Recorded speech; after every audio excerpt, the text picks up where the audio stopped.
Welcome back. You're listening to Houston Real Estate Radio. I'm your host, Shannon Register, and every week we try to bring you stuff you can use around the house and on your real estate transactions.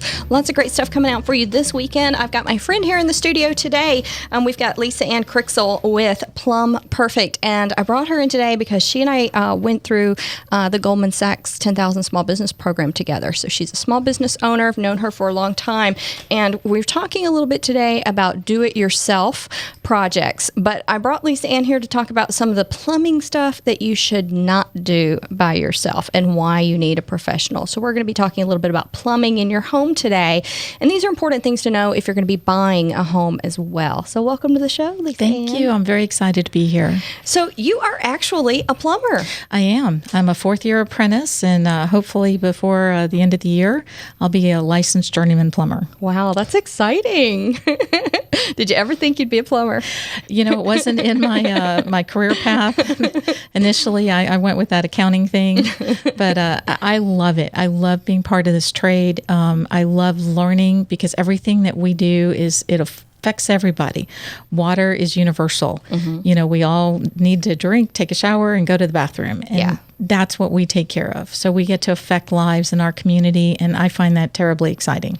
Are there very many women in your profession? There's not, and there's a real place for women in this trade, in all the trades, because we think of the big picture. Men are very task-focused, generally speaking. Mm-hmm. They are very focused on doing a good job, but we're looking at that big picture and thinking of options and balancing, you know, a lot of things all at one time. That's what we're really good at.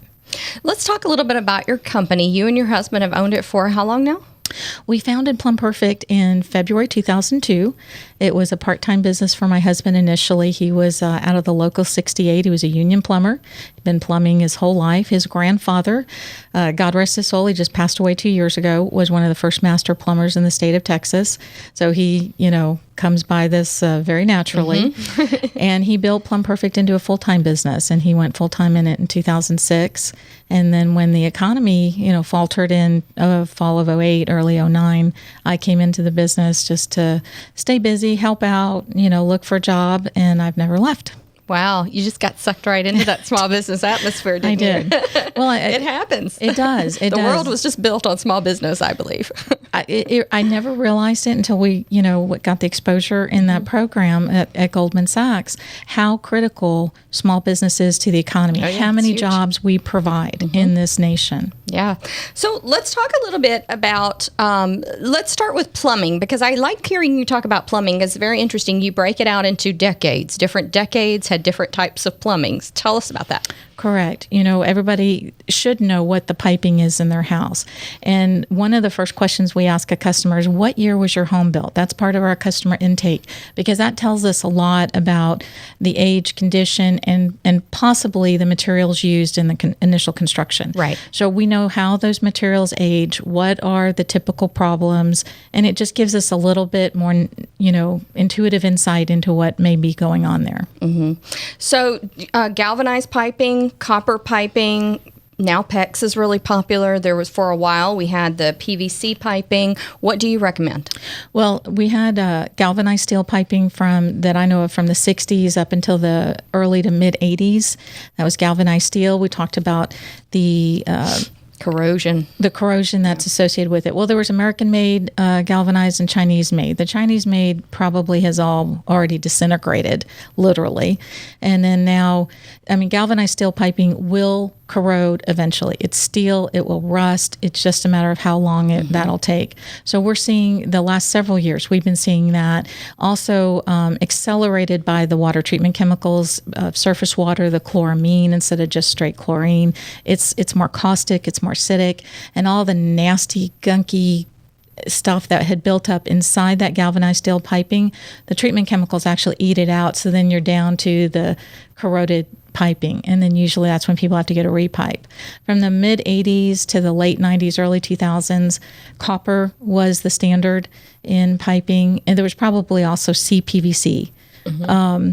The copper, also being metallic, is now being affected by the chloramine. There's lots of studies out on how chloramine affects copper piping and the pitting it causes. And so kind of similar, doesn't rust out, but it will cause pitting. and you can't see that coming. It's just because it comes from the inside out. So we are experiencing issues. We have now repiped, I know, a couple of copper piped houses, which I never would have expected except knowing the effects that chloramine has on it. And then we migrated into the era of PEX. And PEX is, at this point in time, definitely the product of choice. It's the least reactive with water. And the only threat to PEX is sunlight and rodents. And it doesn't corrode? It does not. It does not build up, doesn't corrode. It's non-reactive with water. Let's talk about some of the biggest ticket items that you see for a homeowner when they're dealing with home ownership, because there are some big ticket plumbing items. What are those?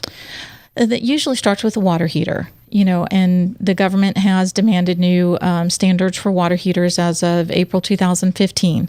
The EPA required standard tank water heaters to be more energy efficient. That did drive the price up. We also had lead laws take effect January 2014. So all of your metal components, they did depend upon lead in the casting process. Without lead, it makes it more malleable. So when they had to remove that component, which was a good idea for safety, but it did make the whole casting process more expensive. So all the components have gone up in price. So I think a lot of times, the last time someone replaced a water heater, maybe 15, 20 years ago, they benchmarked on what price-wise, what it cost them then. Right. And it's probably double that. Yeah. With water heaters, you've got options now. You have the tankless water heaters. You do. I mean, the standard tank water heaters now are quite energy efficient. They're usually about a 0.62 energy efficiency rating. Tankless water heaters are highly energy efficient. They pretty much start in the range of a 0.86. We do a unit that's 0.98 energy efficient, and that's always on a certain temperature rise of the water, and that's based on a 70-degree temperature rise. We do the Navian condensing tankless unit, so it actually uses some of the heat normally emitted through the vent pipe. It actually uses that in the heating process. So you get up to that 98% energy efficiency. And in our climate, it's a one we do hit that quite frequently. Okay. So we talked a little bit about water heaters. They're one of your ticket items in your house. Let's talk a little bit about toilets, because I find with when people buy homes, they get a home warranty. But one of the issues with home warranty companies, sometimes, not all the time, but sometimes, is they just want to keep replacing parts, and they don't want to replace the actual unit itself. And I know we talked about before we started the show, the fact that you can keep rebuilding a toilet over and over, but there's still going to be issues with it because of the water. Correct. Water has basically two components. It has minerals and it has chemicals and debris. So maybe that's three. And those minerals will build up, and they can sometimes etch and cause the engineering tolerances in the various structural places in a toilet. It can cause them to be off. And so you can keep rebuilding it, and it's never going to be quite right. Yeah. Sometimes you just have to replace the toilet.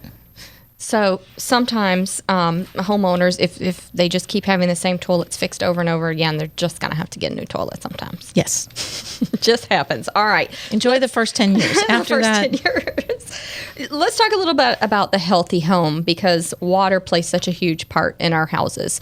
I know that you're a big fan of water softening systems, different kinds of water treatment systems in your home. I'm a huge fan of water filtration. Filtration, okay. Yes, not softeners. Not softeners. Okay, because softeners use the standard salt. ionic exchange salt system. No, I'm not particularly a fan of that technology. Okay. I feel that by demineralizing the water, from the various things that I have read through the years, taking the minerals out of the water is not healthy for the body. Okay. And so what we try to do is very non-invasive, non-toxic ways of treating the minerals, leaving them in the water, but minimizing their impact.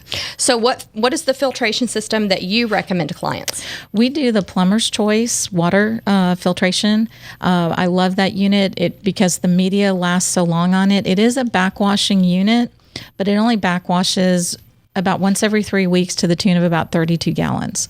So it's very minimal on that. And for that, you get an extended life of your carbon media, which is about 10 years. Okay. Very good. Lots of great information today on the plumbing of your home or the home that you're buying. So lots of great information. We appreciate you coming in. Lisaann Crixel is the owner of Plumb Perfect. Give us some contact information for you. If you service the whole Houston area? Currently, we do not. We primarily service North Houston, North Harris County and Montgomery counties. So primarily Spring, Tomball, the Woodlands, Magnolia, Conroe. All right. What's a good number for people to reach your office? Our office is 281-528-0000, or you can reach us on the web at www.myplumbperfect.com. Myplumbperfect.com. I know y'all have helped me a lot when I've had plumbing issues around my office, so appreciate that. We'll be back right after a word from our sponsors here on Houston Real Estate Radio. And if you've got a real estate question, you can give us a call, 844-788-9444. We answer your real estate questions right here on the air every Sunday, 844-788-9444.